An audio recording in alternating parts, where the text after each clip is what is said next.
We will always remember this as the McCorkle game, as the return of the Mac. There is now officially a quarterback. Is the quarterback controversy over now? I mean, this is Mac Jones' team, right? All right, let's not get too far. This is Brock Purdy's team, but you got to respect a backup quarterback who wins 2 games in a row and makes me sing Mark Morrison because I love Mark Morrison. So why don't we start with Mac? Even though this game is bigger than Mac, let's start with Mac. So what do we learn about Mac Jones in this game?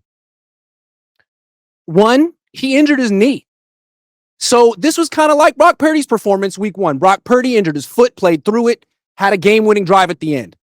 Mac Jones did the same thing, hurt his knee, stuck in the game, threw a pick, almost lost the game, just like Brock Purdy did in Seattle, came back. Was he great? No. Was he good? That's a stretch. But he came through at the end. He won the freaking game, and he didn't have a running game. He didn't have much protection. He could have imploded. He could have lost the game, but he didn't. And I think it's impressive that he played through the knee injury. I think it's impressive that he didn't really have much around him. I mean, even week 1, Brock Purdy had Kittle for a quarter and a half who scored a touchdown, and he had Juwan Jennings.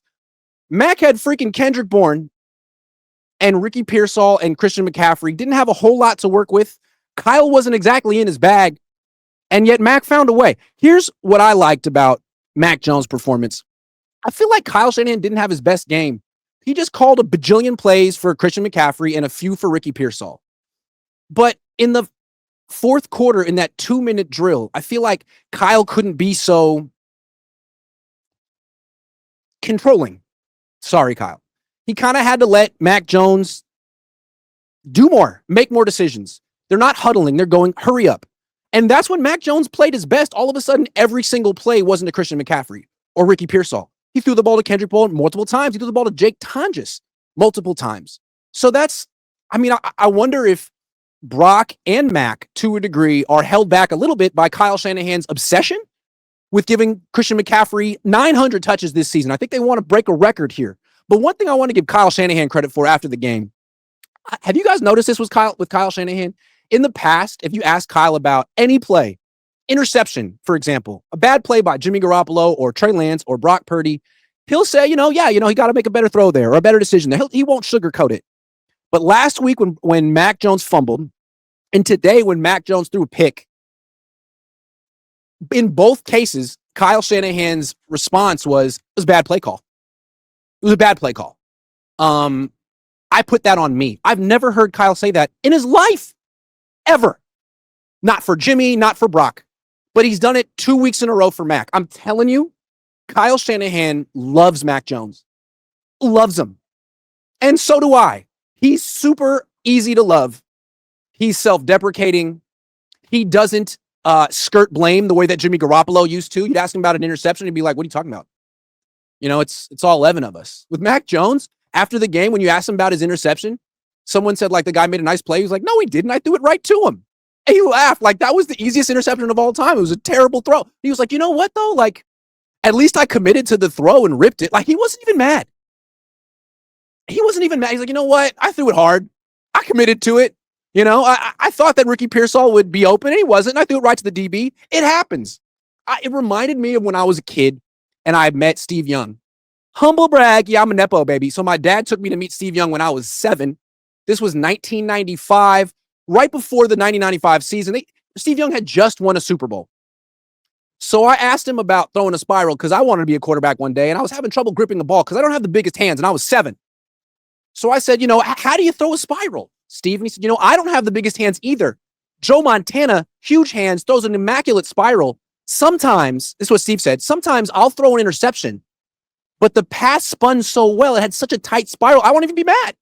I'll go back to the sideline pretty happy with the throw. And that was sort of Mac Jones' affect after the game. How do you not like that guy? PrizePicks will give you $50 when you play your first $5 lineup. Win or lose, you'll get $50 for playing. Use promo code Cohn, C-O-H-N, and download the app now. And I'm not saying he's better than Brock Purdy, because he's not. I think we've seen in today's NFL, you pretty much have to be mobile. All the good quarterbacks are mobile. It's hard to get by if you're not mobile. And Mac isn't as mobile as Brock. He's just not. But That mobility didn't get him into a ton of trouble today. He didn't get sacked a ton of times. It seems like Brock Purdy's mobility gets him out of trouble and gets him into trouble almost equally. Whereas Mac Jones, he doesn't have any of that stuff. He's just executing from the pocket most of the time. Obviously, you'll take the mobile quarterback. But I appreciate that Mac Jones doesn't try to do too much. He gets the ball out of his hands, and he can rip it. Like, he really does have a strong arm. He has a stronger arm than Kyler. He outplayed Kyler in this game. He did. He's not just a backup quarterback. He's not just a system quarterback, although he is those things. I thought he was the best quarterback on the field today.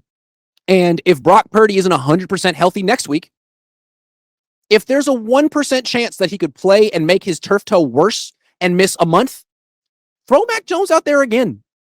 I think one of the nice things about having Mac Jones is the Niners can be as cautious as they need to be, as they want to be with Brock Purdy, because there's absolutely no rush to throw him back out there. They're 3-0. Mac Jones has never lost a start with the 40. Not one time. Now he's 2-0.